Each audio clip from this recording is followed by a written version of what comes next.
According to William Bridges in his book Transitions, there are three overlapping but distinctive phases in any transition. Firstly, the ending, and then the neutral zone, and finally, the new beginning. These three phases are not strictly sequential steps that everyone moves through exactly the same way.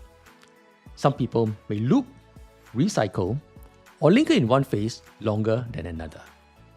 But the pattern holds across many types of transitions. So let's get into each to find out what people often feel, what tends to trap them, and what can help you move through. First of all, the ending. As soon as a major change happens in your life, you enter a psychological space in which you must let go of what used to be. And that's the ending. It often is experienced as emotional turbulence and resistance. Some common feelings and internal dynamics include denial, or thinking that maybe this is just a temporary blip, or sadness and grief, or mourning about what has been, be it your status, structure, or daily rhythm, which has been lost. Also confusion and disorientation, or being lost without the old role. And then ambivalence, wanting both to hold on to, as well as at the same time to let go of these emotions. Such emotions can be intensified if the change happens suddenly, for instance, in a retrenchment or loss of a value relationship. And while endings are inevitable, how you manage them can make a big difference in how well you transition. Here are some practices and mindsets to support you. Firstly, identify what you're losing. Whether you're losing externally, for example, your title, colleagues, income, routine, or your authority. And then identify what you're losing internally, be it your identity, status, meaning, belonging, or confidence. Naming the loss is usually a powerful first step. Next, give yourself permission to feel the grief. And remember that you don't have to be strong all the time. Permit yourself to feel sadness, anger, and uncertainty. Don't rush the ending, as doing so increases the risk of dragging your emotions into the next phase. Thirdly, let go. Some endings require a clear act of letting go, be it resigning, handing over responsibilities, closing accounts, or severing ties. Also think of letting go internally, your past beliefs and identities that no longer serve your future. Fourthly, create rituals of closing. Sometimes ceremonies or symbolic acts can help. For instance, a farewell gathering, a goodbye meal or speech, or even a symbolic closing of your office door or a picture in your favorite spot. These are not superficial. They help your mind, body, and spirit register that a new chapter has closed. And after that ending, we come to the next phase, the neutral zone.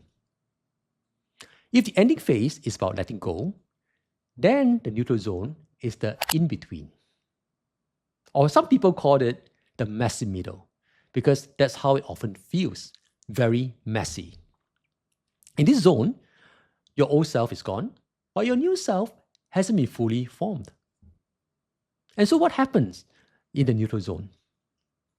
Well, this is what is called a liminal space, which is often uncertain and chaotic. That ambiguity is exactly where the transformation happens if you allow it. And common inner emotions you experience include restlessness, or you want to get to the new, but it's not here yet. Insecurity due to uncertainty of outcome and fear of failure. Or periods of stagnation when you feel stuck because results are not forthcoming. And so how do you navigate this phase? Well, here are the strategies you can think of. Firstly, embrace the ambiguity. Give yourself permission to be not knowing, recognizing that ambiguity is necessary for creation. For example, I myself was straddling between a few target audience and service I plan to offer during my neutral zone for quite a period of time. Secondly, try to experiment. Start small projects or pilots, offerings, and gigs, and use them to test what energizes you, where you can add value, and what resonates with you. Thirdly, expand your network. Reach beyond your usual circle and talk to people in areas you're curious about. Lastly, anchor on a purpose or a theme. Let me give you my personal example. I was experimenting with a few services for different target groups when I was in the neutral zone of my transition. However, all these services were aligned with my purpose of helping people unlock their new chapter with joy and meaning. So doing so has enabled me to assess if I'm on the right track while navigating the ambiguity that arose. I also participated in communities of speakers, trainers, and consultants. These are the people whom I want to learn from. Though the ambiguity and uncertainty during this phase can be unsettling, I also mastered new skills, and my creativity and resourcefulness increased tremendously. You may stay in this neutral zone for quite some time, but once you cross it, you arrive at the final stage, or the new beginning. You know this phase has started when you see your new path with increasing confidence. You get more energy, momentum, and enthusiasm. You embrace the change and develop new skills and practices. To solidify and sustain your new life, here are the mindset shifts to lean in. Firstly, choose a focus to commit to, whether it's a new business launch or a shift in role. That act of commitment signals to your brain and the environment that the new phase has begun. Secondly, ensure your external environment supports your new self. In other words, surround yourself with people who believe in your new direction and establish routines that align with your new life. Thirdly, continue to learn and iterate because you never finish learning. Keep refining your offers, sharpen your skills, and adapt to the new environment. In this phase, it's also important to celebrate wins and milestones because doing so will affirm your new identity. So let me bring this back to the 5R framework you considered in video 1, which is reignite, redirect, reinvent, reduce, and recharge.